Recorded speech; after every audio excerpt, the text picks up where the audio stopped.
আল্লাহ পাক ইমানদার বান্দা বান্দীদেরকে ডাক দিয়ে বললেন, ইমানদার বান্দা বান্দীগণ, আমি আল্লাহর অর্ডিন্যান্স, আমি আল্লাহর অর্ডার, আমি আল্লাহর হুকুম, আমি আল্লাহর নির্দেশ হলো ইমানদার বান্দা বান্দীগণ, তোমরা নিজেরা জাহান্নামের আগুন থেকে বাঁচো, নিজেদের অধীনে যারা আছে তাদেরকেও জাহান্নামের আগুন থেকে বাঁচাও।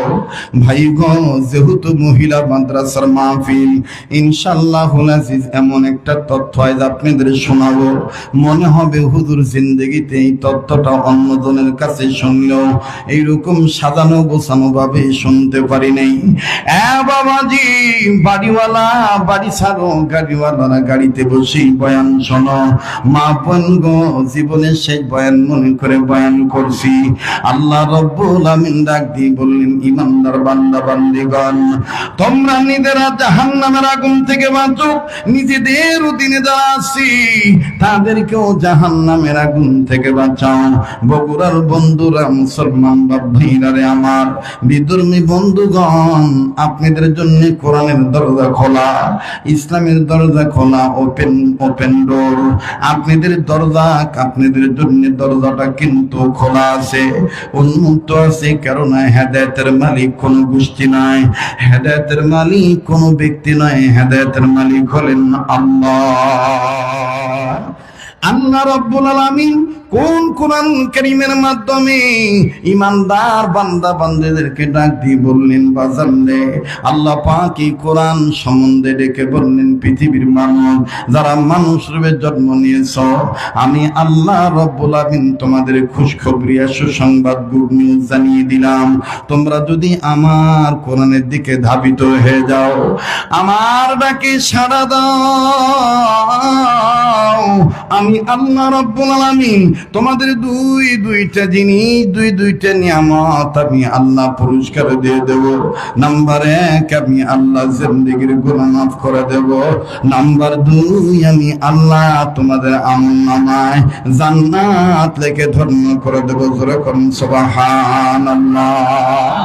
আল্লাহ বলেন, বান্দা আমার শোনো, ওয়াল্লাহু ইয়াদউ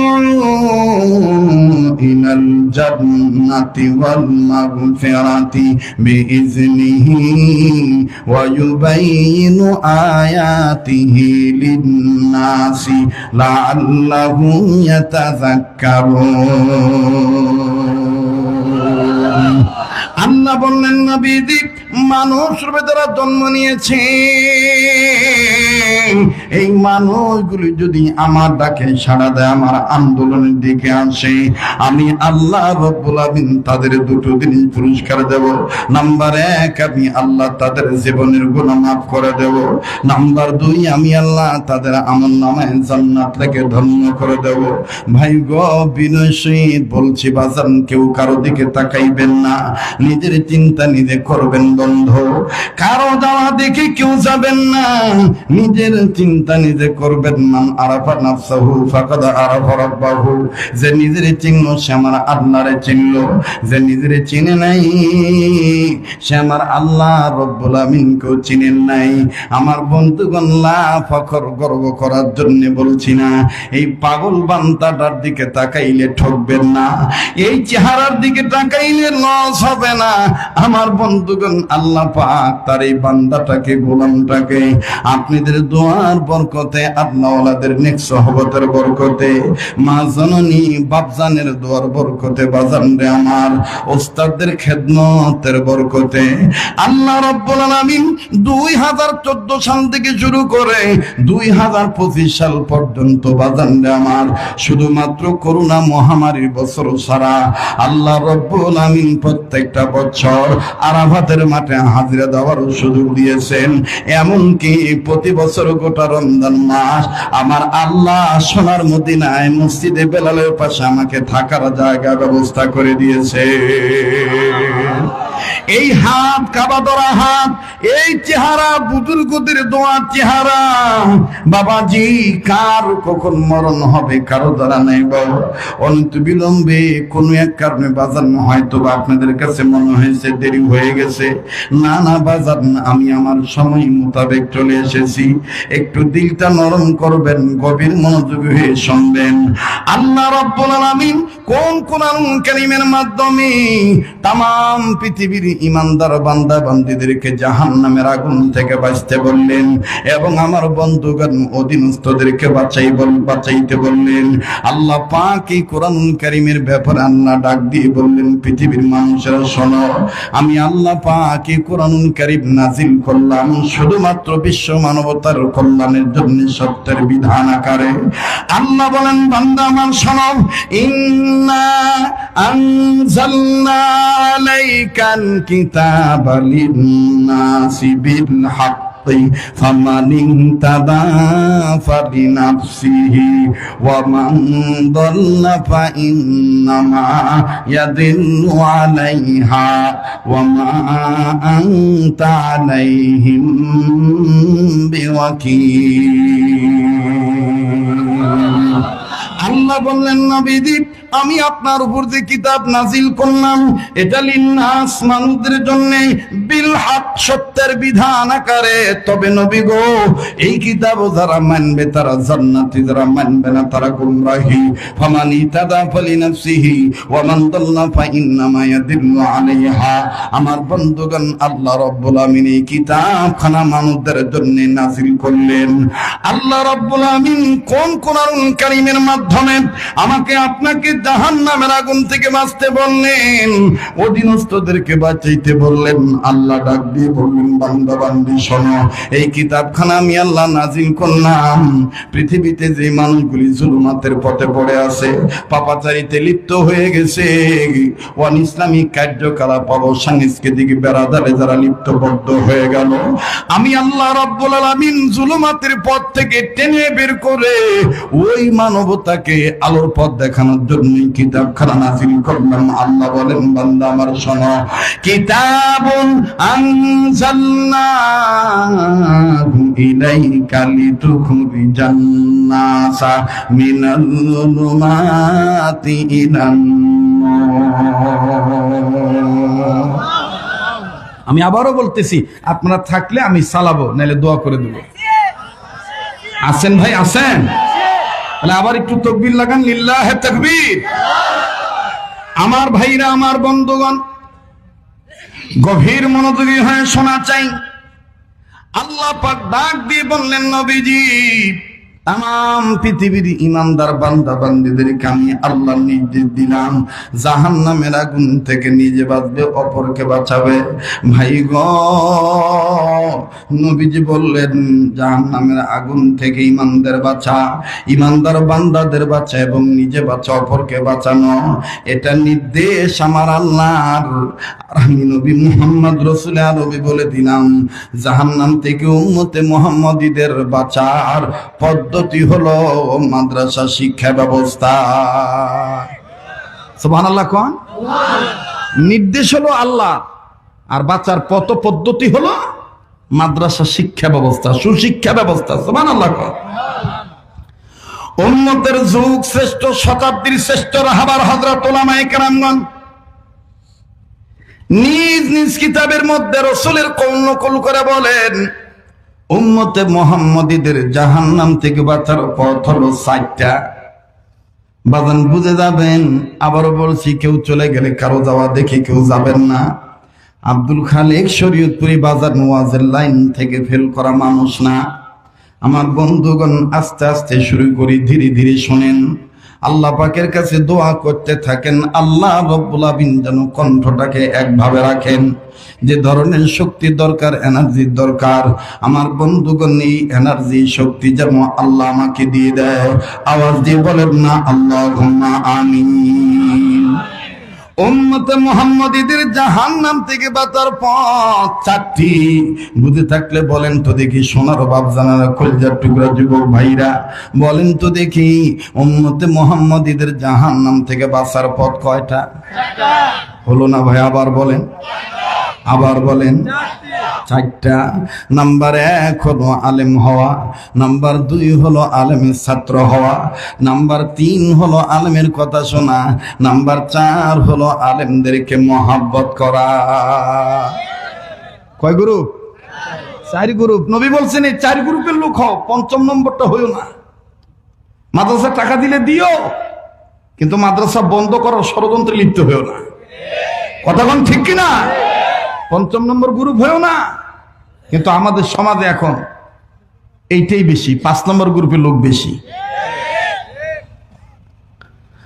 আমার ভাইরা, আমার বন্ধুগণ, আল্লাহ রব্বুল আলামিন জাহান্নাম থেকে বাঁচতে বললেন, বাঁচাইতে বললেন।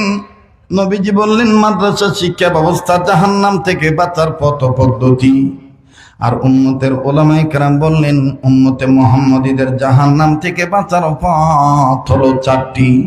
নাম্বার 1 হলো আলেম হওয়া, নাম্বার 2 হলো আলেমের ছাত্র হওয়া, নাম্বার 3 আমার বন্ধুগণ আলেমগণের কথা শোনা, নাম্বার 4 আলেমদেরকে মহব্বত করা। ওরে বাজান,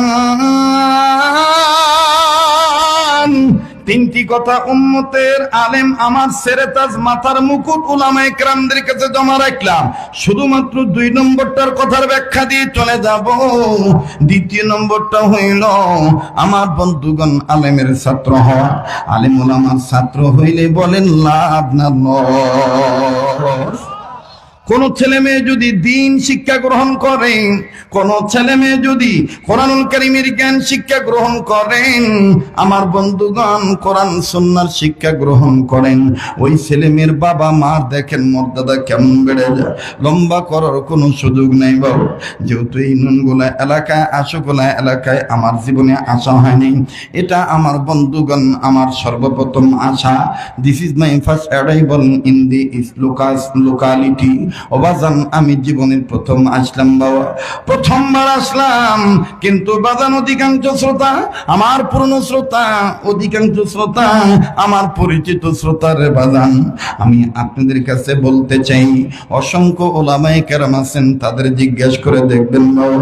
উম্মতের ওলামায়ে কেরামগণ লিখেছেন, যারা আলেম ওলামাদের ছাত্র বানানোর জন্য নিজের বেটা বেটিকে মাদ্রাসায় দেয়, দ্বীনি ইলম শিক্ষা গ্রহণ করার জন্য মাদ্রাসায় দিয়ে দেয়, আল্লাহ পাক ওই বাপ মার দাম কেমন বাড়ায় দেন। একটু গভীর মনোযোগী হয়ে শোনা চাই। ও বন্ধুরে, পৃথিবীর জমিন অনেক ইমামদের নাম শুনেছি, আইম্মায়ে মুজতাহিদগণের নাম শুনেছি। আমার বন্ধুগণ যেমন একজনের নাম আমরা পেয়েছি, শুনেছি, মেনেছি, জেনেছি, যার নাম হলো ইমামে আজম আবু হানিফা রাহমাতুল্লাহি আলাইহি। আমার বন্ধুগণ, আমার বাবাদিরা, আবার নাম শুনেছি ইমাম মালিক রহমাতুল্লাহি আলাইহি, নাম শুনেছি ইমাম শাফি রহমাতুল্লাহি আলাইহি, নাম শুনেছি ইমাম আহমদ ইবনে হাম্বল রহমাতুল্লাহি আলাইহি। লম্বা করার কোনো সুযোগ নাই।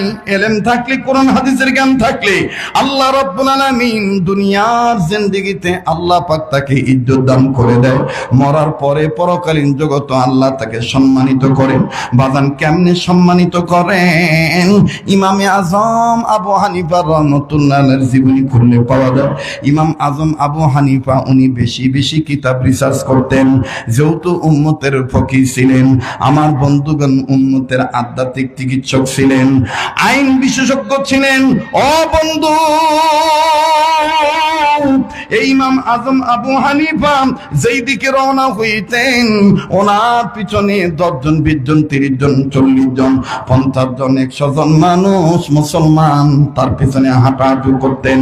বাবাজি, এটা দেখে অনেক ধর্ম অবলম্বীদের, নেতাদের, পণ্ডিতদের গায়ে ঈর্ষা পয়দা হয়ে যেত। আমার বন্ধুগণ, তাদের গাত্রদাহ শুরু হয়ে যেত। একদিন একজন খ্রিস্টীয় ধর্মযাজক তিনি ডেকে ডেকে বলতেছেন, এই হুজুর কি, যে হুজুর হওয়ার কারণে হুজুরের পিছনে এত মানুষ ঘোরাঘুরি করে, হুজুর বেশি জানে না, আমি বেশি জানি। লোকেরা ডাক দিয়ে বললেন, মাস্টার মশাই, লোকেরা ডাক দিয়ে বললেন, পণ্ডিত মশাই, এই হুজুর এমন কিছু ইলম জানে, এমন কিছু জ্ঞান রাখেন, যে জ্ঞানের উত্তর একমাত্র তার কাছে আছেন, যেই জ্ঞানের প্রশ্নের উত্তর তার কাছে আছে আর অন্য কারো কাছে নেই। কোরআনের ইলম অর্জন করার কারণে আল্লাহ রাব্বুল আলামিন তাকে কোরআনের ইলম দান করে দিয়েছেন। বাবা জি রব্বে কাবা ডাক দিয়ে বলেছেন ইয়াসিন ওয়াল কোরআনিল, পড়েন না, ইয়াসিন ওয়াল কোরআনিল।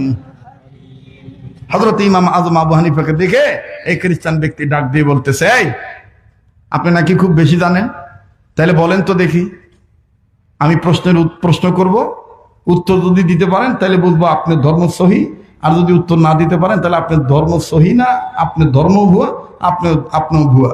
হযরত ইমাম আযম আবু হানিফা বলতেছেন রাস্তাতে দেওয়া লাগবে উত্তর, বলে আগে প্রশ্ন শোনেন, যদি বাড়ি যাওয়া লাগে বাড়ি যাবেন। বলে কি প্রশ্ন বলেন? কয় মানুষ যে পায়খানা করে, মানুষের পায়খানা মলটা এটা তিক্ত না মিষ্ট? প্রশ্ন আর খুঁজে পায় না। দেখবেন আমাদের দেশে অনেক মানুষ এরকম আছে, হুজুরদেরকে ডাক দিয়ে জিজ্ঞেস করে বলে, হুজুর এত জানেন বলেন তো দেখি মুসা নবীর নানির নাম কি? আচ্ছা মুসা নবীর নানির নাম, এটাকে আমার জানা ফরজ? কথা কয় না ভাই। তো ডাক দিয়ে বলতেছে, ডেকে ডেকে বলতেছেন যে মানুষ যে মল ত্যাগ করে এ মানুষের এই মলটা তিক্ত না মিষ্ট? ইমাম আযম আবু হানিফা রাহমাতুল্লাহ বলতেছেন, বাবা এটা রাস্তা যদিও প্রশ্ন করছেন, এই প্রশ্নের উত্তরটা আমার জানা আছে, কিন্তু এখন মনে পড়তেছে না, আমার ঘরে ঢোকা লাগবে, কিতাব মোতালা করব, উত্তর দেব। সুবহানাল্লাহ। রাগ করতেছেন? যাইতেই ওই খ্রিস্টানদের আয়োজনে একটা সভা সমাবেশ, আর এক পাদ্রী মাইকে বলতেছে, এই যে মুসলমানের গোষ্ঠী যাচ্ছে, এই মুসলমানের গোষ্ঠী যদি বলতে পারে তাদের আল্লাহ কোথায়, কি করতেছে, তাহলে বুঝবো যে মুসলমানের ধর্ম ঠিক আছে, আর যদি উত্তর না দিতে পারে তাহলে মুসলমান ধর্ম ঠিক নেই। ইমাম আযম রহমতুল্লাহ আলাইহি এমনি তো ওই প্রশ্ন শুনে মেজাজ গরম, আবার গরম, গরমের উপর গরম। ভাই হুজুরদের নরম হওয়া দরকার, গরম হওয়া দরকার। কোন মসজিদের সভাপতি যদি কয়, হুজুর আপনি রাজনীতি বক্তব্য দিয়েছেন, আগামী সপ্তাহ থেকে আপনার চাকরি নেই, আপনি বলবেন তোর চাকরি লাত্তি মারি যা,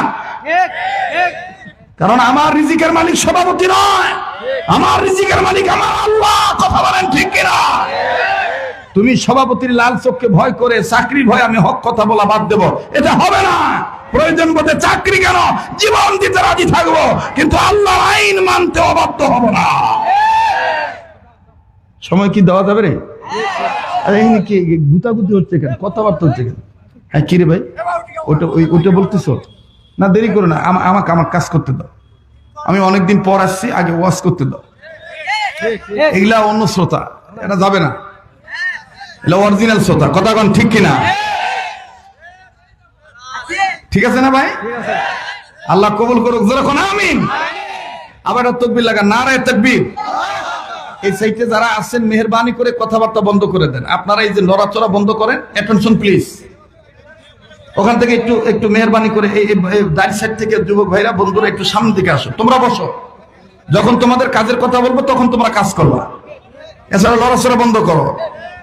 ঠান্ডা কিন্তু কমে গেছে এখন আমাদের, কথা কয় না? ঠান্ডা কমে গেছে না? মনে হচ্ছে কিসের রাতের গভীর হয়েছে রে, কেবল সন্ধ্যা রাত। কথা কন ঠিক কিনা? চলবে কি চলবে না? তো এইবার ইমাম আজমের গরম আরো বেড়ে গেছে। হযরত ওমর রাদিয়াল্লাহু তাআলা আনহু, হযরত ইমাম আযম আবু হানিফা রাহমাতুল্লাহ আলাইহি কিতাবটা তার শাগির্দের হাত দিয়ে বলতেছে, আমি যাই। আল্লাহ এখন কি করতেছে, আল্লাহ এখন কোথায় আছে একটু দেখাইতে, যেহেতু দেখতে চাইছে আমি দেখাই দিয়েছি। এখন লোকেরা বলতেছে, হুজুর এই লোকটা বেয়াদব, এই লোকও বেয়াদব, আর এই যে পণ্ডিত এটাও বেয়াদব। কারণ এটা মানুষ যদি হইতে এই প্রশ্ন কেউ করে, মানুষের পায়খানা তিতা না মিঠা, এটা মানুষ। আর উনি আবার বলতেছে যে আল্লাহ এখন কোথায় আছে, যদি থাকে তাহলে দেখতে চাই, আর আল্লাহ এখন কি করতেছে। হযরত ইমাম আযম বলতেছে, আগে ছোটটাক ধরি পরে বড়টাক ধরবো। কারণ বড়টা পিছন থেকে বগুড়ার ভাষায় আঙ্গুল দিছে, আর ছোটটা মনে করেন যে ইনসাল করছে, অপমান করছে। আমি যে কাশতেছি, এই যে বেশি ঠান্ডা তো এটা আমার এখানে লাগতেছে আর কি, এই জন্য একটু কাশতেছি, মন খারাপ করে নেই। এই কাশিতে গলার সমস্যা হবে না, কথা বোঝেন নাই আমার বন্ধুগণ। তো এবার ইমাম আযম আবু হানিফা রাহমাতুল্লাহ সামনে গেছে, পণ্ডিত মশাই, আল্লাহ কোথায় দেখতে চাইছেন তাই তো, একটু আসেন। বলে আসবো কেন? কয় আপনি উত্তর কি আপনার জানা আছে? কয় আমার জানা নাই। কয় জানা না থাকলে তো আপনি উপরে কেন? আমার তো জানা আছে। তা আমার যেহেতু জানা আছে, আমি নিচে থাকবো? আমি উপরে উঠবো? ওই লোক মনে করেন যে একটু পিস্টান দিছে। ইমাম আজম আবু হানিফা রাহমাতুল্লাহ কাছে যায় বলতেছে আল্লাহ দেখতে কেমন? এই কথা বলেই ওই লোকের গালে ত্রাস করে একটা থাপ্পড় মেরে দিছে। থাপ্পড় খাওয়ার পরে, ছোটরা মায়ের খাওয়ার পরে বড়টা ডাক দেখে বাপরে বাপ, পায়খানা তিতা না মিঠা? এটা আবার শুনবার যায় নাকি আবার আমাকে কিল মারে। ও থাপ্পড় মারছে, আমাকে না জানি ঘুষি মারে। তো তারপরে ও সাহস নিয়ে দাঁড়িয়ে আছে। হযরত ইমাম আজম আবু হানিফা রাহমাতুল্লাহ বলতেছে আল্লাহ কেমন এটা বোঝানোর জন্য থাপ্পড় মারলাম। কয়টা বোঝানোর জন্য মানুষ মানসিক মারে? তো ঠিক আছে, এখন আল্লাহ কি করতেছে বলো? গালের মধ্যে হাত দিয়ে বলতেছে আল্লাহ কি করতেছে বলো। এই ইমাম আজম আবু হানিফা রাহমাতুল্লাহ বলতেছে আপনি নামেন, আমি উঠে বলবো। এখন সব লোক বলতেছে ঠিকই তো, তোমার জানা নাই উত্তর, হুজুরে জানা আছে, তো হুজুরে উঠতে দাও। এবার হুজুর উঠছে। হুজুর উঠে বলতেছে 1 নম্বর প্রশ্নের উত্তর দাও। আমি তোমাকে থাপ্পড় মেরেছি, চপেটা ঘাত করেছি, তুমি কি ব্যথা পেয়েছো? এই ইহুদি পণ্ডিত ডাক দিয়ে বলতেছে হ্যাঁ ব্যথা পাইছি। বলে ব্যথা কেমন জিনিস আমাকে দেখাও। ইহুদি পণ্ডিত বলতেছে ব্যথা অনুভব করা যায়, দেখা যায়। ইমাম আজম আবু হানিফা বলতেছেন আমার আল্লাহকে এই সৃষ্টি দেখে, স্রষ্টাকে অনুভব করা যায়, এই জন্ম চোখে দেখানো সম্ভব নয়। ও তো ঠিক আছে। এবার 2 নম্বর, আমার আল্লাহ এখন কি করতেছে? হ্যাঁ হ্যাঁ বলো বলো, মারছো মারছো, মাইক দিয়ে আল্লাহ বুঝাইলে বুঝলাম, কিন্তু তোমার আল্লাহ এখন কি করতেছে বলো। আমার আল্লাহ এখন তোমার মতন জ্ঞানী মানুষকে কান ধরে নিচে নামাইলো, আর আমার মতন কোরআন সুন্নাহ জ্ঞান অর্জন করা মানুষকে আল্লাহ সম্মানের চেয়ারে উপরে বসাইলো। আল্লাহ এখন এইটাই করতেছে। সুবহানাল্লাহ। এইবার ওই যে পায়খানা ভাই, ওই যে খাইতেছেন না বাদাম মুখে দিয়ে এরকম করতেছেন, খারাপ লাগতেছে দেখতে ভাই। এটা কেমন গো? শেষ না না, এইটা ঠিক না ভাই। কারণ শ্রবণ শক্তি কখনো সঠিক থাকবে না যদি আপনি খাইতে যান। মনোযোগ ঠিক থাকবে না ভাই।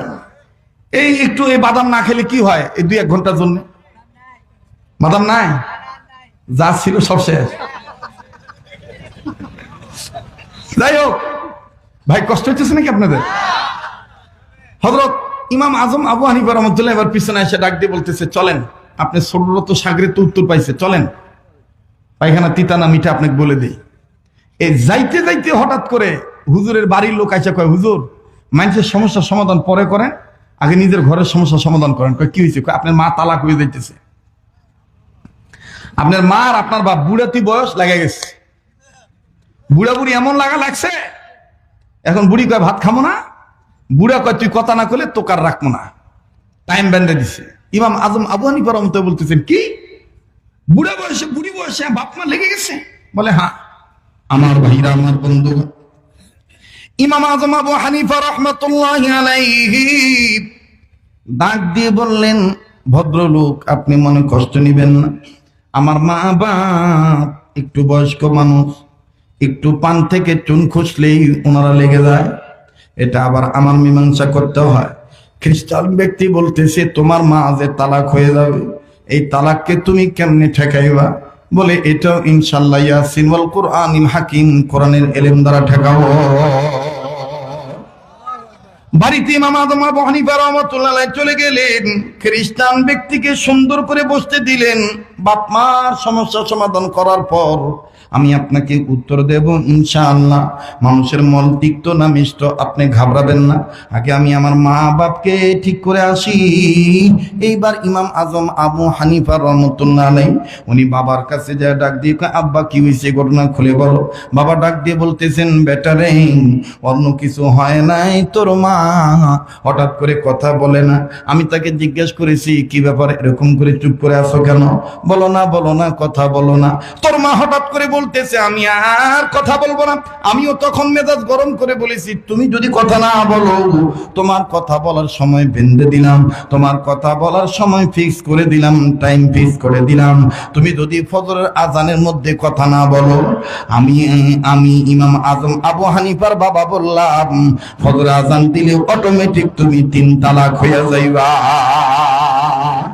বাপরে তোর মা এই কথা শোনার পর আরো কেমন জানি মেধা গরম করে ফেলেছি, না না বুড়া বসে তালাক নিয়ে বাড়ি যাবো, তাও তোর সাথে আমি কথা কমো না। এ ধরনের মেয়ে সল্পল আছে না? হ্যাঁ, স্বামী অনেক সময় মহব্বত করে কয়, কিন্তু মানে জটিল হয়ে যায়। কথা কোন ঠিক কিনা? ডাক দিয়ে কয় বুড়া বয়সে তালাক নিয়ে বাড়ি যাবো, ফজর আজানকে বেলা উঠে গেল, তোমার সাথে আমি কথা কমো না। এজন্য আমিও নিয়ত করছি ফজর আজান পর্যন্ত বার চাইতেছি। লক্ষ্য করে শুনবেন বন্ধু। এবার ইমাম আজম আবু হানিফা বাপের স্বীকারোক্তি নিয়ে মার কাছে চলে গেলেন। মার কাছে যায় ডাক দিয়ে কয় মা গো, ও মা, আমি আমার খানকায় কিন্তু লোক রেখে আছি, আমি আমার কুতুবখানায় কিন্তু একজন পণ্ডিত রেখে আছি। এই কথাটার উত্তর দিতে পারলে সে সম্ভবত কালেমা পড়ে মুসলমান হবে। মানুষের মল তিক্ত না মিষ্ট, মানুষের পায়খানা মিষ্টি না তিতা, এটা যদি তাকে জানাইতে পারি সম্ভবত সে কালেমা পড়ে মুসলমান হয়ে যাবে। ও মা, এত সুন্দর একটা কাজের সময় মা তুমি কেন মাথা গরম করেছো? মা এমন করে না, করে না। মা যাও না, বাবার সাথে তুমি কথা বলো না। মহিলা মানুষ, আমার বন্ধুগণ এরকম করে ছেঁচড়া টান দিয়ে হেঁচকা দিয়ে বলতেছে তোর বাবার সাথে আমি কথা কমো না। তালাকের কথা বললো কেন? বাজানরে দেখবেন সতী নারীরা তালাকের কথা শুনলে বেশি কষ্ট পায়।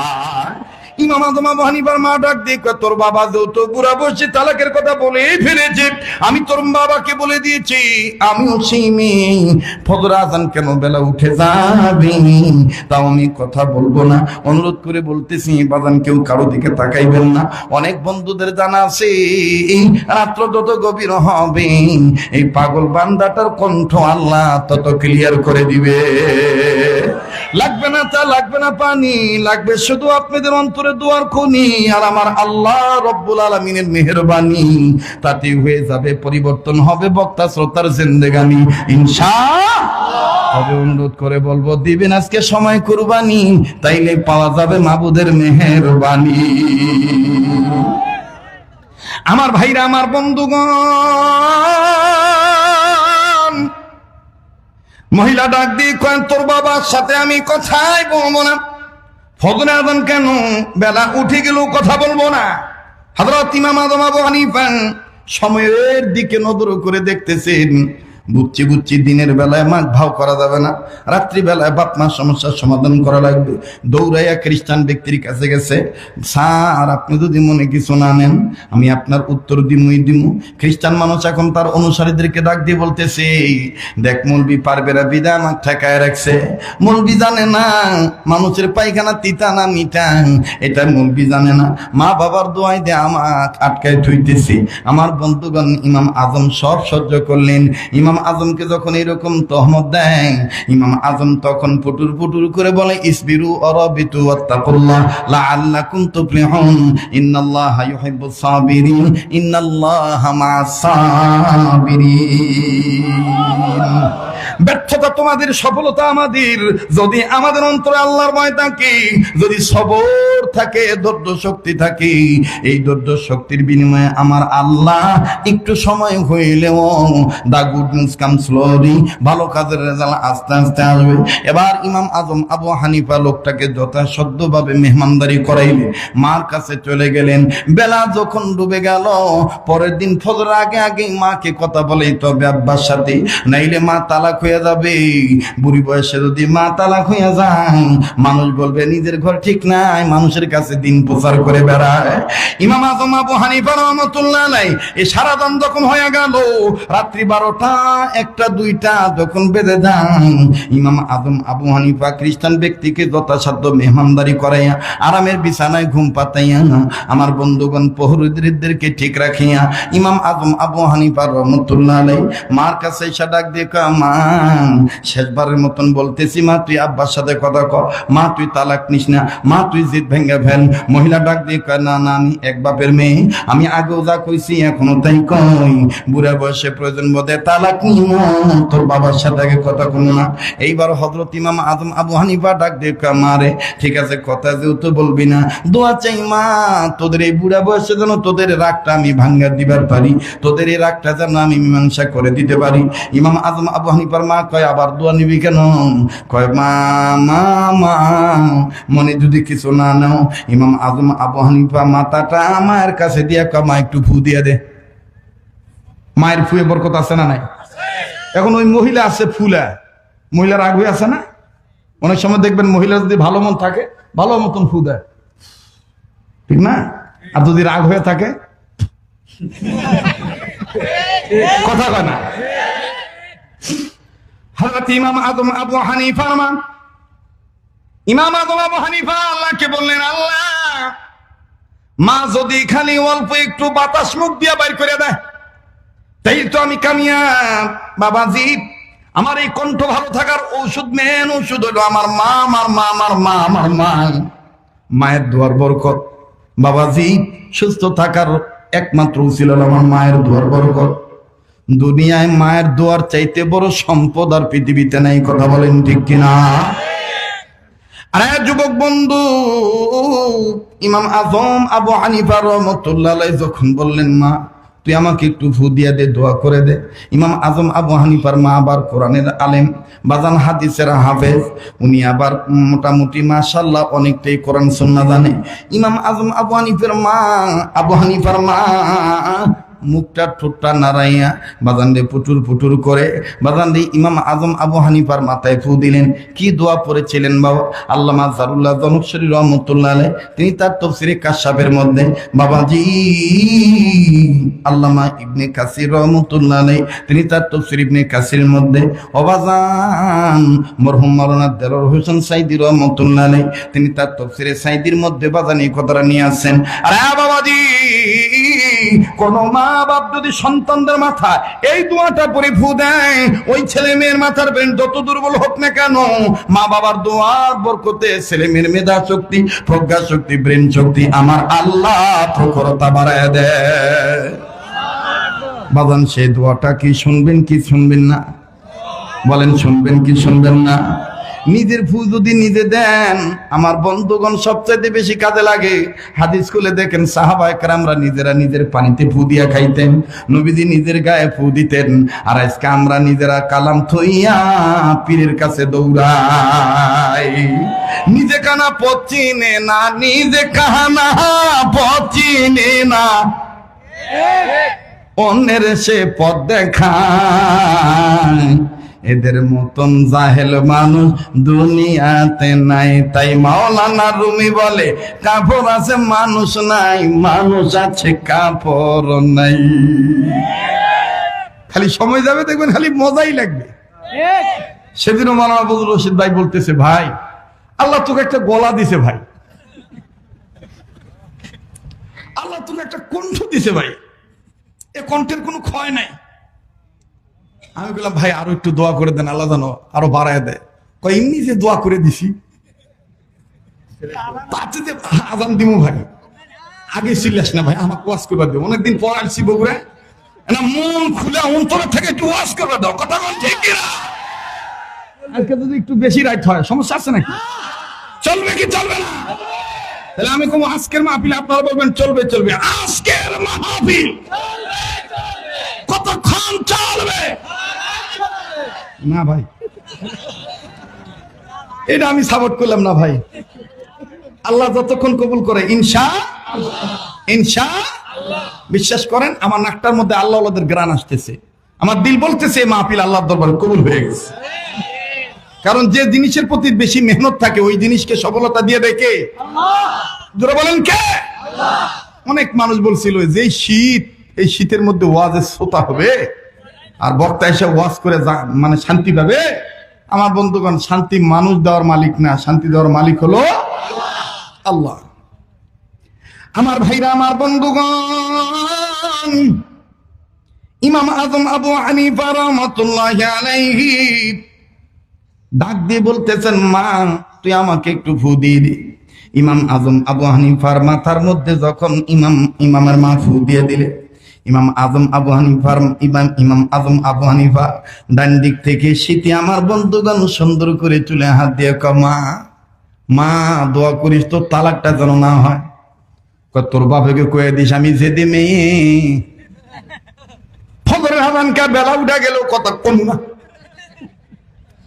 ইমাম আজম ডাক দিয়ে কামা দোয়া করিস তোর তালাক যেন না হয়। বাজান রে, ইমাম আজম দৌড় মেরে চলে গেছে নির্ধারিত তার এলাকার মসজিদের ইমামের কাছে। মুয়াজ্জিনের কাছে যা ডাক দিয়ে কয়, মুয়াজ্জিন হুজুর উঠেন উঠেন, ইমাম সাহেব হুজুর উঠেন ওঠেন। ইমাম সাহেব ডাক দিয়ে কয়, মাওলানা আমরা মাসালের জন্য আপনার কাছে যাই, আপনি কেন এত রাইতে আমার কাছে আসছেন বুঝলাম না। ইমাম আজম আবু হানিফা রাহমাতুল্লাহ আলাইহি ডাক দিয়ে বলতেছেন, হুজুর আন্নাসুলিন নাস, নবী বলেছেন আন্নাসুলিন নাস, মানুষ মানুষের জন্য, আলেম আলেমের জন্য। কথা বলেন ঠিক কিনা? আজকে আমার সমাজে দেখা যায় আলেমদেরকে গ্রেফতার করলেন, আরো আলেমরা দেখবেন মাইকেও কয় উগ্রবাদী এই জন্য গ্রেফতার করছে। জিহাদের কথা বললে যদি উগ্রবাদী হয়, সন্দেহ মাওলানা শোন, তুই দরকারি আলেম না, তুই হলো সরকারি মৌলবি, তরকারি মার্কা মাওলানা।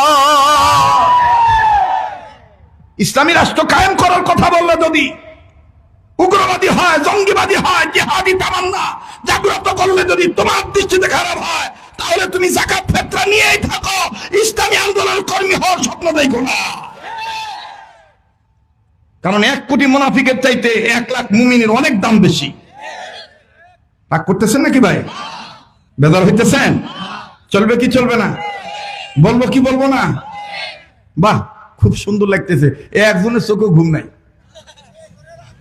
ফজরে। বাপ রে, আমার বুড়া চাচা করছে ফজর আগ পর্যন্ত। আল্লাহ তার হায়াতের মধ্যে বরকত দাও, জোরে কোন আমিন। এবার বাজান ইমাম আজম আবু হানিফা রাহমাতুল্লাহ ডাক দিয়ে বললেন, মানুষ মানুষের জন্য, আলেম আলেমের জন্য। খোদার কসম করে বলি, কিসের 8 দল, কিসের 14 দল, কিসের 12 দল? দুনিয়ার সমস্ত আলেমরা যদি, বাংলাদেশের সমস্ত মৌলবীরা পীরেরা যদি এক প্ল্যাটফর্মে আসে, আল্লাহর কসম দুনিয়ার সব সরকারি বেসরকারি রাজনৈতিক দলের নেতারা মানুষের তৈরি করা আইন যারা মানে, এই পাশে মানুষের তৈরি করা আইন যারা মানে, তারা দেখবেন হুজুরদের কাছে সিরিয়াল ধরবে। এই জন্য নিয়ত থাকতে হবে, আমি আমার জীবন দেব, নীতিকে বিসর্জন দেব না, ইনশাআল্লাহ।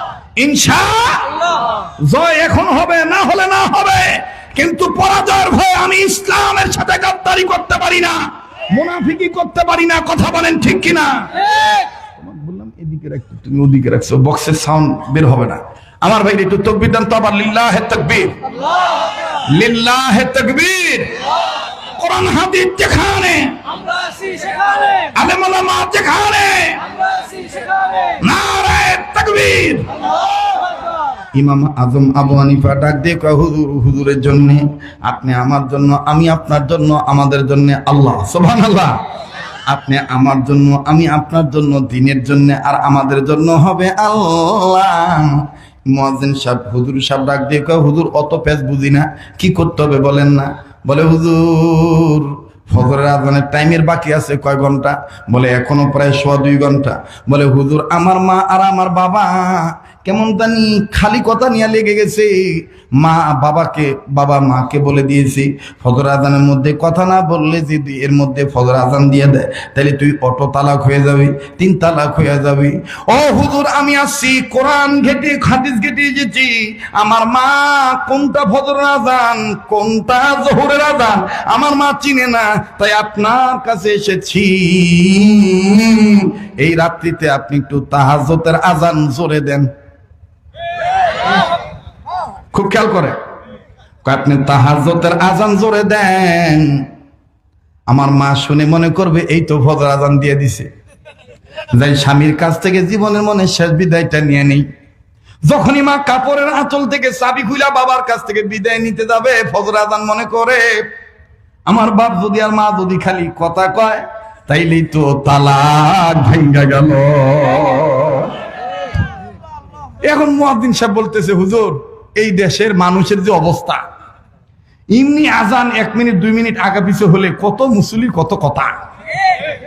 এই এলাকার জীবনে কোনোদিন তাহাজ্জুদের আজান হয় নাই মাইকে, বা জোরে আওয়াজ হয় নাই। ওই সময় ছিল পাহাড়ের উপর উঠে আজান দিতে হইতো, মানে উঁচা জায়গায় উঠে। তো বলতেছে এখন যদি আমি আজান দিই, কালকে আমার চাকরি নাও থাকতে পারে। এই সমস্ত এলাকায় এরকম দোষ আছে না? হুজুর আজারা খায়, গজারা তেল মারে রে, আজান দিতে এত দেরি হবি কা? কথা কয় না? দেখুন মসজিদে ঢুকা ডাক দিয়া ইনকা করে মাটিতে এরকম করে আঙ্গুল ঘষে ডাক দেখে, হুজুর বেতন পান না? ভুলাবালি কেন? কথা কয় না? জোরা বলেন। আমার বন্ধুগণ মসজিদের ইমামকে মুয়াজ্জিনকে চাকর মনে করে, টাকা দিলে সবকিছু হয় না। মনে রাখবেন, এখন মেতরের বাড়িতেও টাকা আছে, এখন চোরের ঘরেও টাকা আছে। টাকার গরম দেখাইয়া উম্মতের আলেমদের সাথে রূঢ় ব্যবহার করবেন না। এরা সকল নবীদের ওয়ারিস। যদি কিয়ামতের ময়দানে পেতে চান নবীদের সুপারিশ, যারা হবে নবীদের ওয়ারিস, তাদের সাথে ভালো ব্যবহার করবেন, এটাই আমরা কামনা করি। কথা বলেন ঠিক কিনা? মুহতারাম হাজিরিন, আমার বন্ধুগণ ডাক দিয়ে করতেছে, হুজুর এখন যদি তাহাজ্জুদের আজান জোরে দেই তাহলে সকালবেলা ঝামেলা লেগে যাবে। বলে মাসালা যা আছে সব কালকে আমি দেব, তুমি দাও তাহাজ্জুদের আজান দাও। কারণ মদিনাতে তাহাজ্জুদের আজান হয়। সুবহানাল্লাহ কর। মক্কাতে হয় না, মদিনাতে হয় না। দেখবেন কি সুন্দর একবারে তাহাজ্জুদের আউয়াল উঠতে কত সুন্দর করে মক্কা মদিনা মুয়াজ্জিন বলে, আল্লাহু আকবার, আল্লাহু আকবার। এইটা হলো তাহাজ্জুদের আজান সৌদি আরবে। আমার গলা তো আর আগের মতন নাই, আছে? হ্যাঁ, কবুল করার মালিক কে?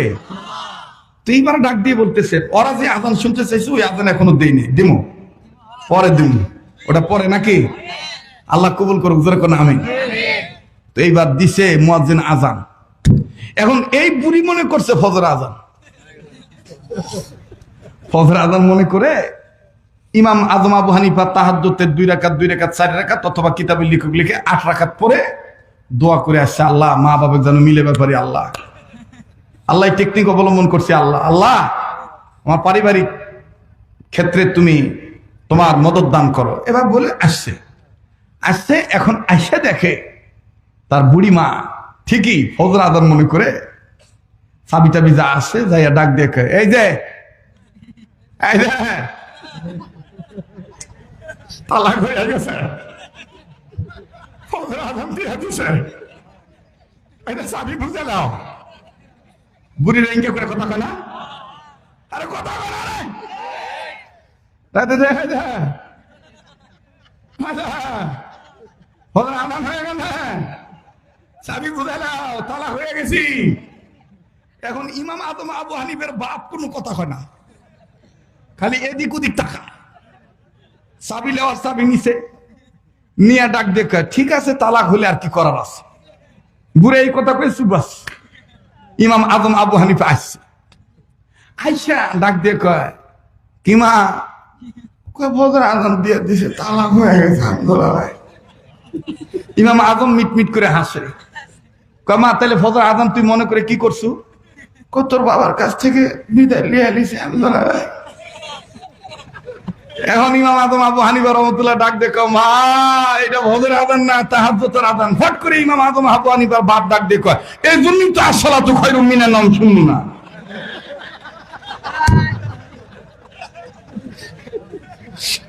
সুবহানাল্লাহ কবেন না? খারাপ লাগতেছে?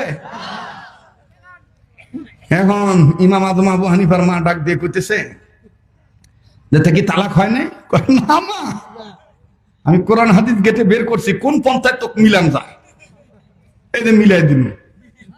মা ডাক দেখো, বাবা এদিকে আয়, তোর মতন বেটা যাতে আল্লাহ তাআলা যুগে যুগে পয়দা করে, সমাজে সমাজে রাষ্ট্রে রাষ্ট্রে মহল্লায় মহল্লায় এরকম ছেলে মেয়ে যদি থাকে, তাহলে ওই সমাজ ওই রাষ্ট্র সমস্যা হবে না। এই চিন্তা করেই কিন্তু হযরত ফাতেমা রাদিয়াল্লাহু তাআলা নাম মহিলা মাদ্রাসা করা। কথা কোন ঠিক কিনা? আমার বন্ধুগণ, আমার ভাইরা, তো ইমাম আজম আবু হানিফার মা যখন ডাক দিছে, ইমাম আজম আবু হানিফা কাছে দেয়, মায়ের পায়ের কাছে বসছে। এখন বাপ আর মা ডাক দিয়ে, আচ্ছা তুই এত বড় একটা আলেম, তুই আমাদের পায়ের কাছে বসিস কে?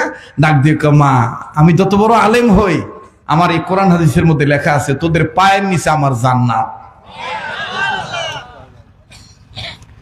বাবা ইমাম আজম আবু হানিফার মা ডাক দিয়ে বলে, স্বামী গো, যেই বেটা তার কোরআন হাদিসের জ্ঞান দিয়ে এইভাবে মিলে দিল, ওই বেটাকে কি আমরা কিছু দিব না? বলে কি দিবি বলস না? কয় স্বামী তোমার হাতখানা দাও, আমি আমার হাত দিলাম। বাজান বাপ মা ইমাম আজম আবু হানিফার মাথায় হাত রেখে একখানা দোয়া পাঠ করলেন। বাবাজি, মা কান্দে আর কান্দে। ইমাম আজম আবু হানিফা বলে শুধুমাত্র আমার কানে আওয়াজ আসলো, এতটুকুন শব্দ লাস্টেরটা পাইলাম, হায়া কাল্লাহ হায়া কাল্লাহ হায়া কাল্লাহ। আল্লাহ যেন হায়াত বানায়া দেয়। আমার বেটা ইমাম আজম আবু হানিফার হায়াত যেন বাড়ায়া দেয়। মুসলমান ভাইরে, অনেকে মনে মনে ভাবতে পারেন হুজুর ওই খ্রিস্টান ব্যক্তির প্রশ্নের উত্তর কি ভুলে গেলেন নাকি? মাংসের পায়খানা তিতা না মিঠা ভুলে গেছেন নাকি? না না ভাই, ভুলি নাই। একটু খেয়াল করেন কথাটা, আমি এখানে ফিনিশিং দিয়ে তারপরে ওখানে যাব। সময় লাগবে বাজান, একটু সময় দিয়ে দেন। কেউ চলে গেলে চলে যেতে দিবেন, কারো যাওয়া দেখে কেউ যাবেন না। সোনার বাপ জানেরা আমার, এখন বলেন তো দেখি, বাপমার দোয়ার বরকত আছে না নাই? বাপমার মনে আঘাত দিলে মা বাবার বদদুয়া লাগে কি লাগে না? জোরে বলেন, লাগে কি লাগে না? বাজান, ইন্টারনেটের মাধ্যমে বহু জায়গায় বয়ান আপনার শুনেছে।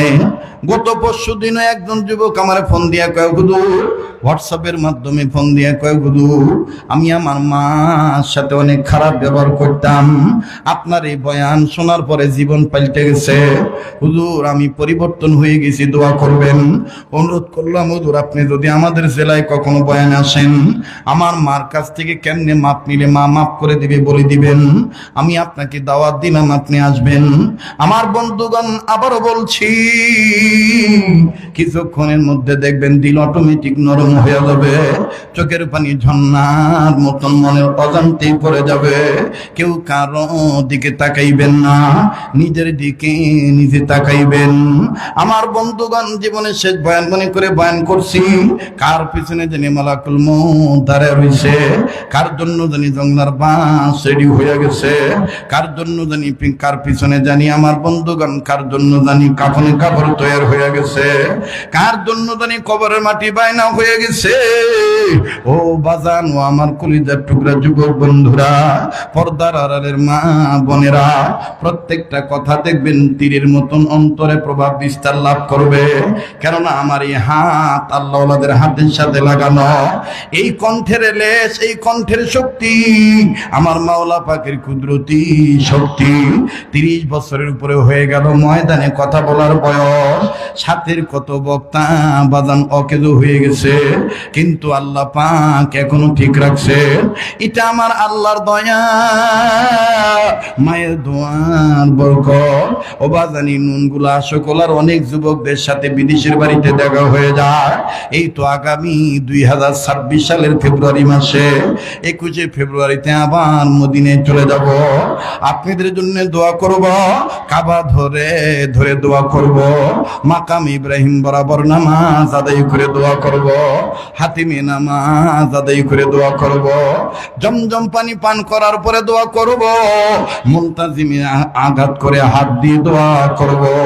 আমার বন্ধুগণ, এমন কি কথা দিচ্ছি বাজান, নবীজির রওজা পাকে আপনাদের পক্ষ থেকে সালাম পৌঁছায় দেব। আর জীবনে আসিবা না আসি, জীবনের শেষ বয়ান মনে করে বয়ান করতেছি। মোবাইল থাকলে মোবাইলের মাধ্যমে রেকর্ড করে নিয়ে যাবেন। ও আশকুলার মা বোনেরা, ও আমার বাবারা ভাইরা, এখান থেকে যাই আর কি করবেন? হয়তো আগামীকালকের কর্মের রুটিন সাজাবেন। এমনও তো হইতে পারে এই রাত আমার আপনার জীবনের শেষ রাত, আগামীকালকে লাশও হইয়া যাইতে পারি। অনুরোধ করে বলবো, কেউ এখন ডিস্টার্ব দিবেন না। আমি হাকিকত নিয়ে ফোটা চোখের পানি আল্লাহর জন্য ফেলতে চাই। কাঁদলে আল্লাহ গুনাহ মাফ করে দিবে, জাহান্নামের আগুন থেকে বেঁচে যাবে। মোহতারাম হাজিরিন, কোন দিকে কোনো নজর নাই। আমার বন্ধুগণ, মার দোয়া যেমন কাজে লাগে, মা বাবার মনে আঘাত দিলে তেমনি আল্লাহ নারাজ হইয়া যায়। মা বাবার বদদোয়া কিন্তু তেমনি কাজে লেগে যায়। কেমন কাজে লাগে একটু খেয়াল করবেন বন্ধু। যে বয়ানটা আপনারা ওয়াজের মাধ্যমে, ক্যাসেটের মাধ্যমে, অডিও ভিডিও সিডি, ইন্টারনেটের মাধ্যমে, ইউটিউবের মাধ্যমে শুনেছেন, আজ আমি সেটা প্র্যাকটিক্যাল বাস্তব বাস্তব বলে দিয়ে দিতেছি, আপনাদের সামনে আমি সরাসরি আলোচনা করতেছি। আজ থেকে কয়েক বছর আগের ঘটনা, প্রায় 13, 14, 15 বছর আমার বন্ধুগণ, আমার বাবাদিরা, তার চাইতে বেশি হবে। অনেক বছর আগের ঘটনা। বক্তৃতার জীবনের প্রাথমিক অবস্থা ছিল। ওই সময় বগুড়া আজিজুল হক কলেজ মাঠের ওয়াজটাই গোটা বিশ্বব্যাপী মার্কেট পেয়েছিল। রাজশাহী জেলার লক্ষ্মীপুর ভাটাপাড়া ঈদগাহ মাঠের আমার বন্ধুগণ বয়ানটা মার্কেট পেয়েছিল। ওই সময় নতুন নতুন বিভিন্ন জেলায় যায়, কিন্তু নিজস্ব বাহন ছিল না। আমার বন্ধুগণ ঢাকা মহাখালী থেকে বিভিন্ন জেলায় যাব, ময়মনসিংহ, জামালপুর, শেরপুর জেলায় যাওয়ার উদ্দেশ্যে মহাখালী বাস টিকিট কাউন্টার থেকে টিকিট কাটার মাধ্যমে বাসে উঠতে হয়। টিকিট কাটলাম, প্যাসেঞ্জারের সাথে সিরিয়াল ধরলাম, টিকিট মাস্টার টিকিট চেক করবে, তারপরে প্যাসেঞ্জাররা নিজ নিজ আসনে বসবে। আমার বন্ধুগণ, আমি যখন সিরিয়ালে দাঁড়াইলাম, হঠাৎ করে চোখে চোখ পড়ে গেল। যিনি টিকিট চেক করতেছিলেন, নজর করে দেখতেছি ওনার এক পাও কাটা। উনি হাতের নিচে, বগালের নিচে একটা ঠ্যাঙ্গার উপরে ভর করে দাঁড়িয়ে আছে। আমার ভাইরা, ওনার চেহারাটা দেখে মনে মনে ভাবতেছিলাম, কই জানি দেখছি, কোথায় যেন দেখছি, লোকটাকে চেনা চেনা মনে হয়। সময় যত যায় আমার মাওলা ততই জেহেন পরিষ্কার করে দেয়। যখনই কাছাকাছি গেলাম রে বাজান, আমার আল্লাহ আমার জেহেনের মধ্যে ঢুকায় দিল, এই লোকটা তো ড্রাইভার ছিল। গত বছর তো আমি তাকে ড্রাইভিং সিটে বসিয়া হাত দ্বারা স্টিয়ারিং ধরতে দেখছি, গাড়ি চালাইতে দেখছি। আজ কেন সে পঙ্গু? আজ কেন তার এক পা নাই? পা কেন কাটা? অনুরোধ করে বলবো, প্লিজ কোনো দিকে তাকাবেন না। অ্যাটেনশন প্লিজ, আমার দিক তাকান বাবা। লুক এট মি, আমার দিকে একটু খেয়াল করবে। নিজের মনের বুঝান যদি এরকম মা বাবার সাথে তুমি আমি বেয়াদবি করে থাকি, কপাল কিন্তু পুড়ে গেছে। এই কপাল যদি জোড়া লাগাইতে চাও, মা বাবার পায়ে ধরে কান্দো, মা বাবার কাছ থেকে মাপ নাও। যুবক বন্ধুরি, লোকটাকে যখন আমি চিনতে পারলাম, তিনি ড্রাইভার। শীত মৌসুম ছিল, এরকম হাড় কাঁপানো শীত, নাক মুখ ঢাকা ছিল রুমাল দিয়ে। কাছাকাছি যাওয়ার পরে যখন আমার সিরিয়াল, কাছে যে ডাক দিয়ে বললাম, আসসালামু আলাইকুম রহমতুল্লাহ, ভাই কেমন আছেন? ডাক দিয়ে বলে, আলহামদুলিল্লাহ ভালো আছি।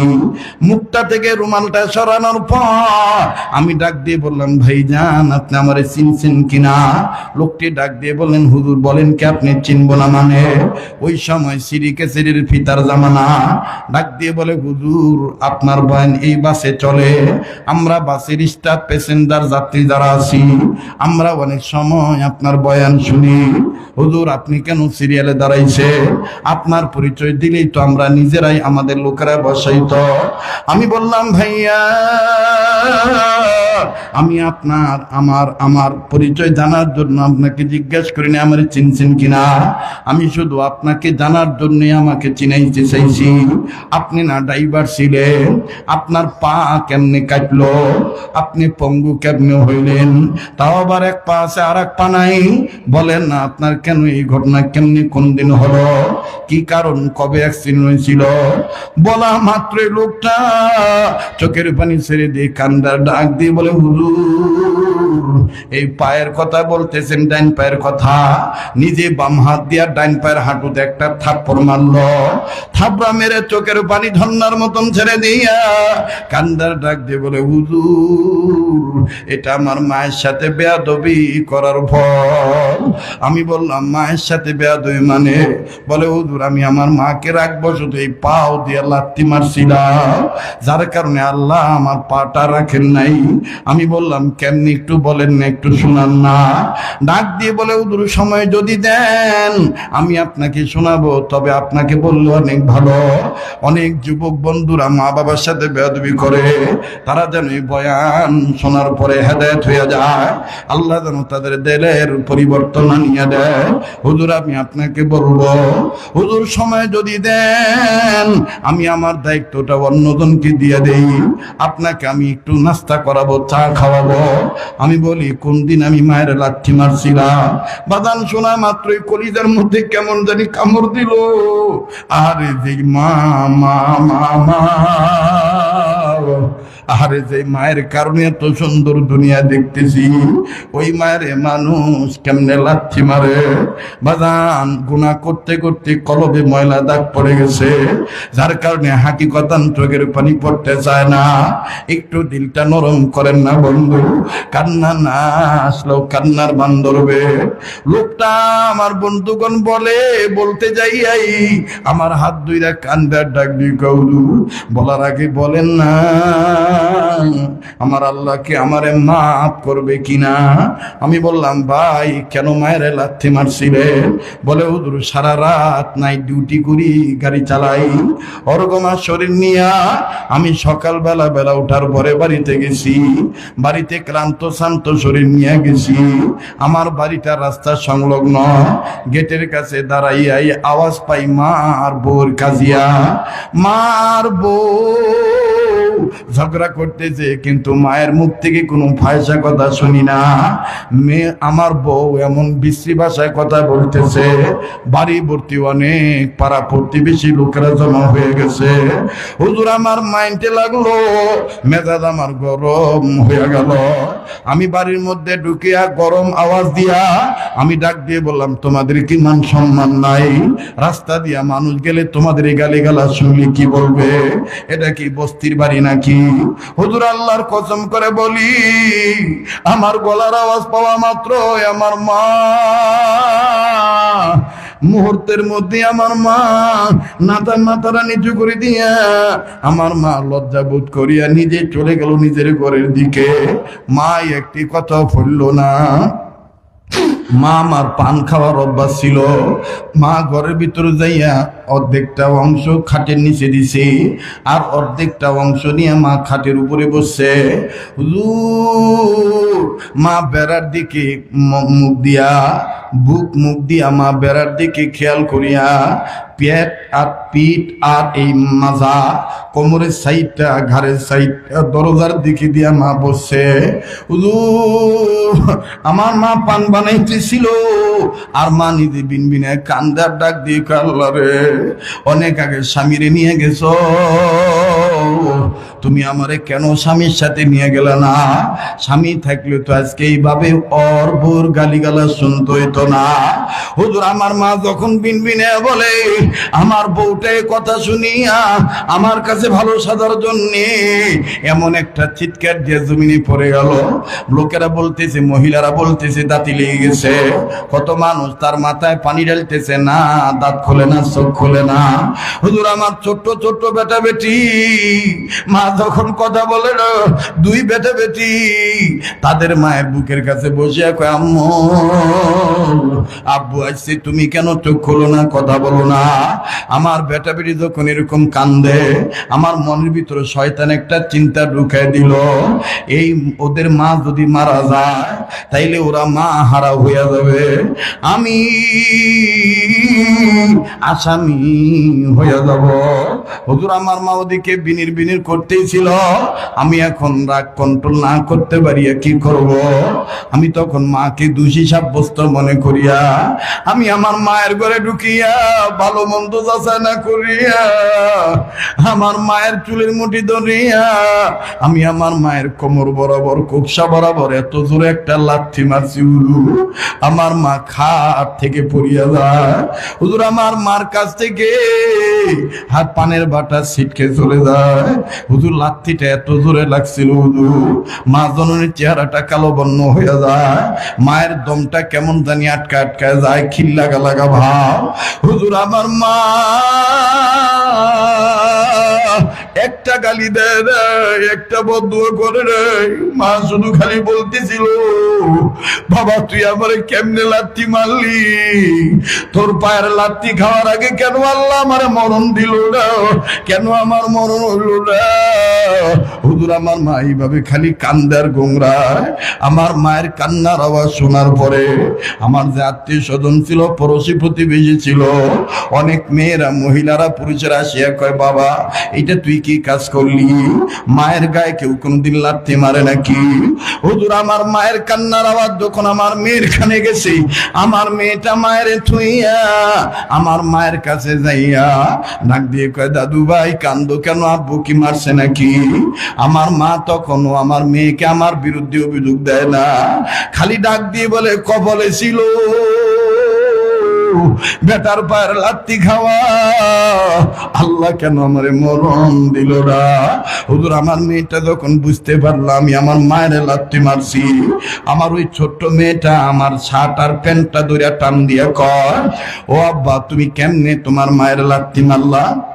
আব্বু দাদির তো কোনো দোষ ছিল না, দোষ হলো আম্মুর। তুমি বাড়ি থেকে বের হয়ে গেলেই আমার মা দাদুকে অনেক কথা বলে, ভিক্ষা করে খাইতে বলে, অপায়া অবহেলিত নারী বলে গালি দেয়, কত কথা বলে।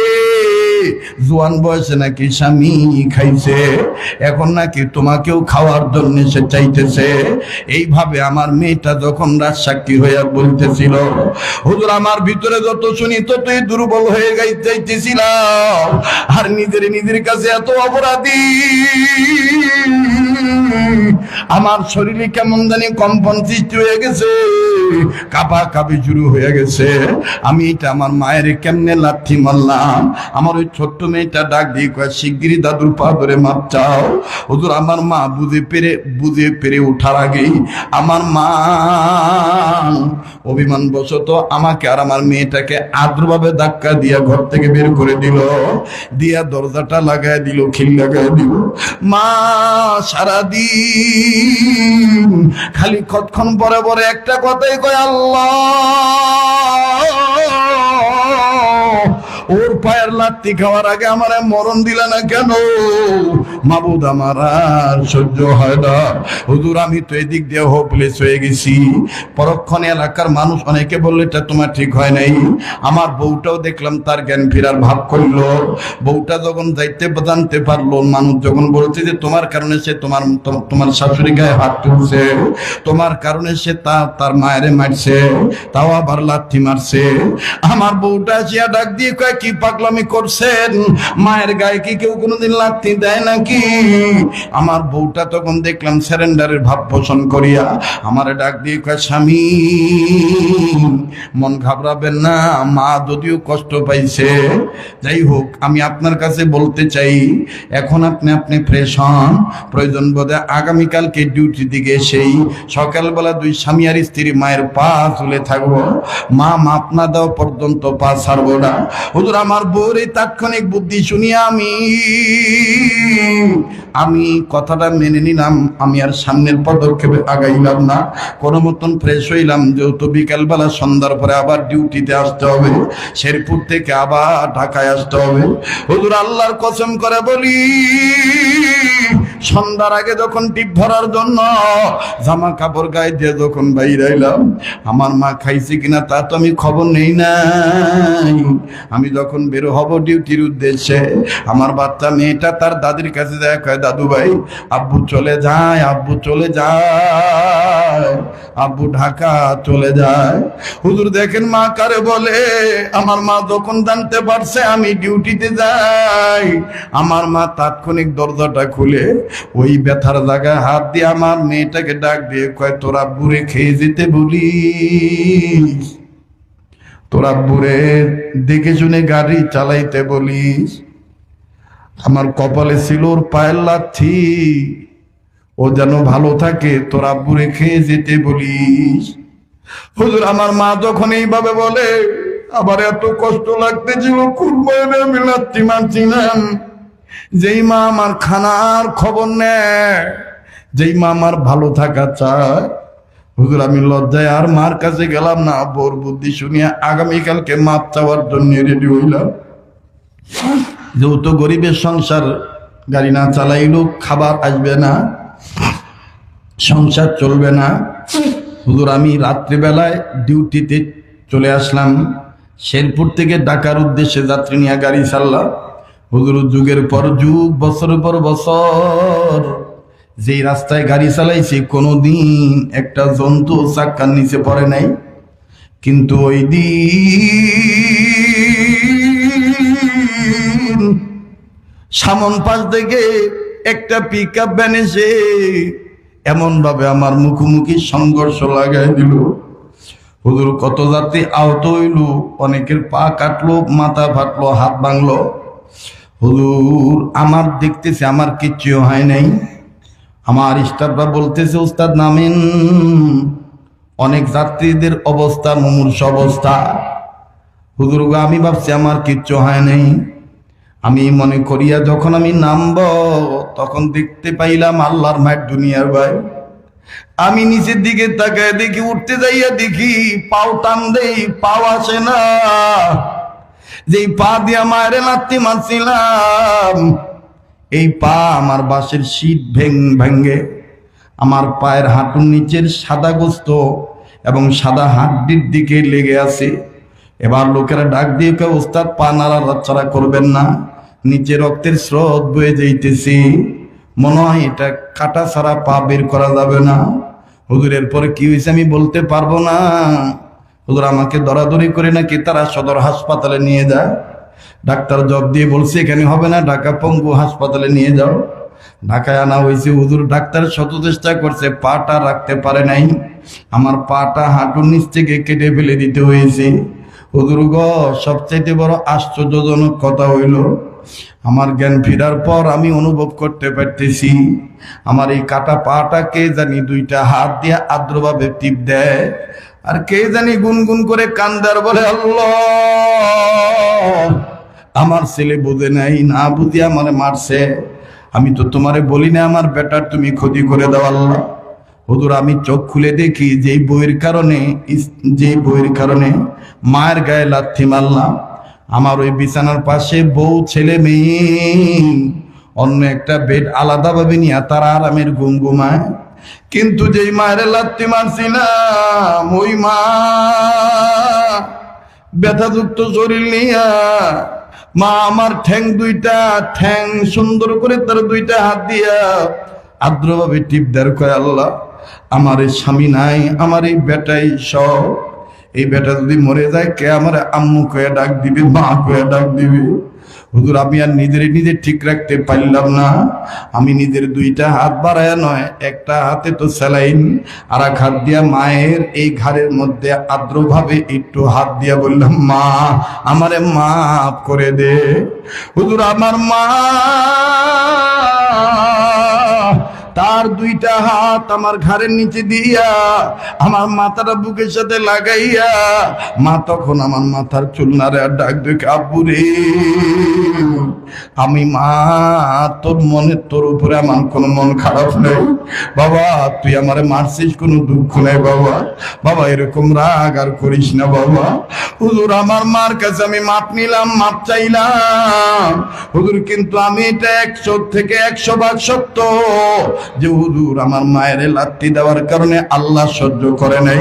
তার কাছেই বলি হুজুর এই পা হলো আমার মায়ের সাথে বেয়াদবি করার ফল। যুবক বন্ধু মুরব্বী বাবারা, সাংসারিক জীবনে চলতে ফিরতে গেলে পারিবারিক মানসিক চাপের কারণে সময় মুরব্বীদের সাথে বেয়াদবি হয়ে যায়।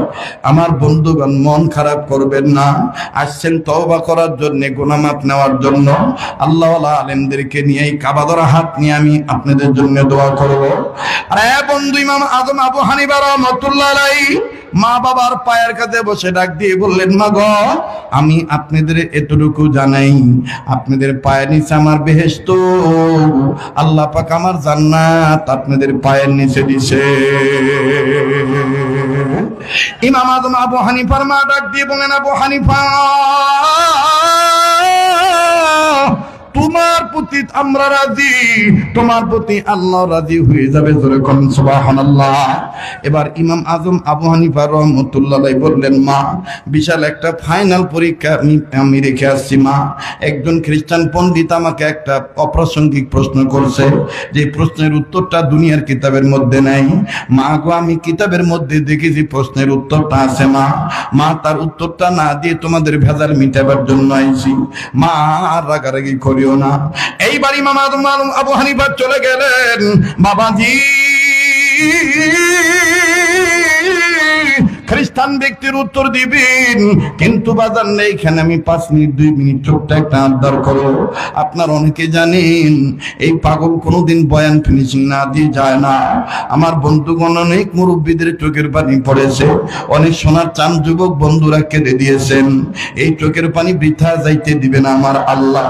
আমার আল্লাহ আজকের দোয়া কবুল করবেন ইনশাআল্লাহ। বন্ধু শুধু এতটুকু ওয়াদা চাই, যেই 2 হাত দিয়ে বারবার কাবা ধরি, যেই হাত আল্লাহওয়ালাদের হাতের সাথে লাগালো, এই 2 হাতের সাথে হাত উঠাইয়া ওই মা বাবার দরদি বেটা বেটি হইয়া সন্তান হইয়া ওই মা বাবার নামে দোয়া করে যাবেন। কারা কারা তৈয়ার আছেন ইনশাআল্লাহ? একসাথে মুনাজাত করে যাব ইনশাআল্লাহ। এরপরও যদি কেউ চলে যায় বুঝতে হবে তার অন্তরে মায়ের মোহাব্বত নেই, বাবার মোহাব্বত নাই। বাজান রে কত সময় কত জায়গায় নষ্ট হয়ে যায়। আমার বন্ধুগণ ইমাম আজম আবু হানিফার কথাটা বলবো, অবশ্যই প্রশ্নের উত্তর দিব। আল্লাহ রাব্বুল আমিন বললেন, ইমানদার বান্দা বান্দীগণ তোমরা নিজেরা জাহান্নামের আগুন থেকে বাঁচো, নিজেদের অধীনে যারা আছে তাদেরকে জাহান্নামের আগুন থেকে বাঁচাও। নবীজির ওয়ারাসাতুল আম্বিয়া ও উলামায়ে কেরামগণ বললেন, বিশেষ করে হাকিমুল উম্মত মুজাদ্দিদুল মিল্লাহ মাওলানা আশরাফ আলী থানভী রাহমাতুল্লাহ তিনি তার কিতাবের মধ্যে লেখেন, উম্মতে মুহাম্মাদীদের জাহান্নাম থেকে বাঁচার পথ 4টা। নাম্বার 1 আলেম হওয়া, নাম্বার 2 আলেমের ছাত্র হওয়া। আলেম ওলামার ছাত্র হইলে বেটা হোক বেটি হোক, আপনি বাপ মা হিসেবে দেখেন কেমন দাম বেড়ে যায়, লম্বা করার কোনো সুযোগ নাই। উম্মতের আলেমরা সে জিজ্ঞাসা করে দেখবেন, দারুল উলুম মুঈনুল ইসলাম হাটাজারি মাদ্রাসার একজন প্রবীণ বুজুর্গ ছিলেন যার নাম মাওলানা মরহুম জমিরউদ্দিন রাহমাতুল্লাহ আলাইহি। তিনি তার কিতাবের মধ্যে লিখছেন, কোন বেটা বেটি যদি একবার লা ইলাহা ইল্লাল্লাহু মুহাম্মাদুর রাসূলুল্লাহ, আলেমের ছাত্র যদি একবারই কালেমা তৈয়বাটা পাঠ করে, আমার আল্লাহর সাথে সাথে তার মা বাবার কবর আযাব মাফ করে দেন। আবার আপনারা বলেন তো দেখি বাদান, এই হযরতে ফাতেমা রাদিয়াল্লাহু তাআলা আনহা মহিলা মাদ্রাসায় মহিলা বাচ্চাদেরকে আর কিছু শেখানো হোক বা না হোক, কালেমা তৈয়বা পড়ানো হয় কি হয় না? জোরে বলেন হয় কি হয় না? এই কালেমা তৈয়বাটা যদি মরণের সময় নসিব হয়ে যায়, তাইলে তো শেষ ভালো যার সব ভালো তার। মোহতারাম হাজিরিন, লম্বা করব না, পারলে দিবেন না পারলে না দিবেন। আমি ছোট্ট একটা আবদার করব আপনাদের কাছে, আল্লাহ পাকের কাছে দোয়া করবেন। দোয়া হলো সবচেয়ে বড় সম্পদ। বলেন আল্লাহ আপনি কবুল করেন, বলেন আমিন, আবার বলেন আমিন। আমার বন্ধুগণ, আমার বাবাদিরা, মাদ্রাসার ছাত্রীরা ইলমে দ্বীন শিক্ষা করতে যাইয়া এই ঠান্ডা বাতাস সহ্য করতেছে। বাবারে কত কাপড় চোপড় আমি আপনি গায়ে দিয়েছি, অথচ এই মাদ্রাসার ছাত্রীরা কত কষ্ট করে। তাদের জানালা নাই, তাদের জানালা আছে ঠাই নাই, নাকি ঠাই নেই। 7টা থায়ের প্রয়োজন, এক একটা থায়ের মূল্য 7,000 8,000 টাকা। আমার বন্ধুগণ, জাহান্নাম হলো 7টা জাহান্নাম থেকে মুক্তি নেওয়ার জন্য এই ময়দানে আমি দেখতে চাই 7 জন ব্যক্তি। আমার ভাইরা, আল্লাহর উপর ভরসা, বাকি উসিলা হয়তো দিনদার বান্দা বান্দিগণ। এখানে এমনও ব্যক্তি আছেন একাই 8টা, আমার বন্ধুগণ একাই 7টা ঠাই দিতে পারেন, কিন্তু আমি ওইরকম চাই নাই। 1 নম্বর এমন কোন বাজান আছেন নাকি? আমি আমার মা বাবার দরদি সন্তান হইয়া আমি একটা ঠাই দিয়ে দেবো 8,000 টাকা মূল্য। আমার নামটা লিখে রাখতে বলেন, আমি দিয়ে দেবো ইনশাআল্লাহ। আল্লাহর কোন বান্দা যদি এখানে থাকেন এইরকম, আল্লাহ পাক কবুল করবেন ইনশাআল্লাহ। কত বিদেশি সন্তানের পিতারা এখানে আছেন, প্রবাসী সন্তানের পিতাগণ এখানে আছেন, প্রবাসী পিতার সন্তানগণ এখানে আছেন। আল্লাহর জন্য দান করবেন, আল্লাহ পাক কবুল করবেন ইনশাআল্লাহ। একজন ব্যক্তি এরকম আছেন নাকি? হুজুর আমি একটা ঠাই দিয়ে দেবো ইনশাআল্লাহ, 8,000 টাকা আমি দিয়ে দেব। আমার বন্ধুগণ, আল্লাহ পাক কবুল করবেন কিনা ভাই? আসেন, রব্বে কাবা কবুল করবেন ইনশাআল্লাহ। আমার হাতটা কি ধরতে পারবেন? এই পাগলের হাত ধরলে ঠকবেন না, তো এই তো এদিক দিয়ে ধরতেও পারবেন না। এই পাগলের হাতটা ধরবেন একটা নিয়ত করে, কাবা ধরা হাত রব্বে কাবা ফিরে দিবেন ইনশাআল্লাহ। একটা থাই 8,000 টাকা রব্বে কাবা কবুল করবেন ইনশাআল্লাহ। কত টাকা পয়সা কত জায়গায় নষ্ট হয়ে যায়। কি নাম বাবা? আব্দুল ওয়াহিদ। আব্দুল ওয়াহিদ, আমার আল্লাহর রাস্তায় আল্লাহ গো তুমি কবুল করো। মা বাবার দরদি বেটা চোখের পানি টলমল করতেছে আল্লাহ। আল্লাহ গো তোমার নবীর ঘর দিন শিক্ষা কেন্দ্রে একটা ঠাই দিয়ে দিবে আল্লাহ পাক তুমি কবুল করো। জোরে কোন আমি আমার আমপুর বাড়ি জি জি ফাল্গুনের 10 তারিখে পাবেন। আল্লাহ কবুল করো। হ্যাঁ ঠিক আছে, সমস্যা নাই। আলু উঠবে, একটু দেরি হইলো আপনি দিয়ে দিন।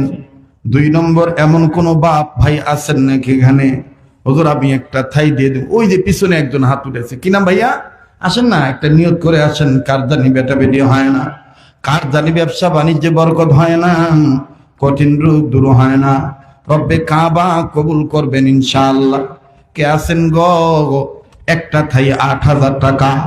ও ব্যবসায়ী ভাইরা, ও কৃষক ভাইরা, ও চাকরিজীবী বাবারা, এই ধন সম্পদ তোমার সাথে তোমার কবরে যাবে না, তোমার সাথে তোমার কবরে যাবে নেক আমল। কথা কোন ঠিক কিনা? এটা সদকায়ে জারিয়া সওয়াব পাবেন। নূর নাহার আমাদের মাদ্রাসার এই ছাত্রী, মাশাআল্লাহ, এই মাদ্রাসার ছাত্রীর গার্জিয়ান একজন, মাশাআল্লাহ, অভিভাবক হয়ে একটা ঠাই দিয়ে দিবে। জোরে কর মারহাবা। আল্লাহ আপনি দানকে কবুল করেন, দানের খবর মদিনায় পৌঁছে দেন, জানে মালে বরকত দিয়ে দেন। সোনার বাপ না পারলে না দিবেন, কিন্তু চলে যাবেন না। এখন চলে যাওয়া মানে মাদ্রাসা বিরোধী হওয়া, 5 নাম্বার গ্রুপের লোক হওয়া। কতক্ষণ ঠিক কিনা?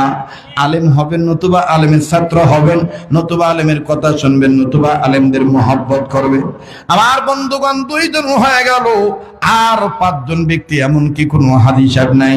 হুজুর আমি একটা ঠাই দিয়ে তুমি ইনশাআল্লাহ আমার বংশের মুরব্বীদের রুহের মাগফিরাত কামনায় 8,000 টাকা লাগবে। ঠিক আছে, আপনি দিয়ে তুমি একটা ঠাইয়ের দাম, আল্লাহ পাক কবুল করবেন। আপনি 1 মাসে দেন, 2 মাসে দেন, আপনি দিয়ে দিন, নামটা লেখায় দেন, রব্বে কাবা কবুল করবেন ইনশাআল্লাহ। আমার বন্ধুগণ 3 নাম্বার 7 জন ব্যক্তির দরকার, এর মধ্যে 2 জন হয়েছে, আর একজন ব্যক্তি দেখি তো ইনশাআল্লাহ আল্লাহ পাক কবুল করবেন ইনশাআল্লাহ। রব্বে কাবা মঞ্জুরি দিয়ে দিল। ও মালিক, জানি না কাকে আপনি কবুল করবেন, আল্লাহ কাকে আপনি মঞ্জুরি দিবেন আমার জানা নাই আল্লাহ। আল্লাহ গো আপনি মেহেরবানি করে কবুল করেন আল্লাহ। 7 জন ব্যক্তির দরকার, 7টা জাহান্নাম থেকে মুক্তি নেওয়ার জন্য। বাজার নাম লেখায় দিবেন। এমনও ব্যক্তি আছেন নগদ দেওয়ার মতন অ্যাবিলিটি আছে, সামর্থ্য আছে, কিন্তু আমি এরকম চাই নাই। আপনি আপনার পক্ষ থেকে সাধ্য মতন ওয়াদা করবেন। আল্লাহ পাক সবার দান নিবেন না, আল্লাহ পাক যাকে কবুল করবে তার দান খানাই নিবেন। কথা বলেন ঠিক কিনা? মাশাআল্লাহ। নজমল হোসেন। কি? নজমল হোসেন। নজমল হোসেন ভাই একটা, আল্লাহ কবুল করেন। জোরে কোন আমিন। এই তো 3টা হয়ে গেল, 7টার মধ্যে 3টা হয়েছে। মা বোনদের কাছে তো আর আমি যাইতে পারবো না। অধিকাংশ মা বোন যদি থেকে থাকেন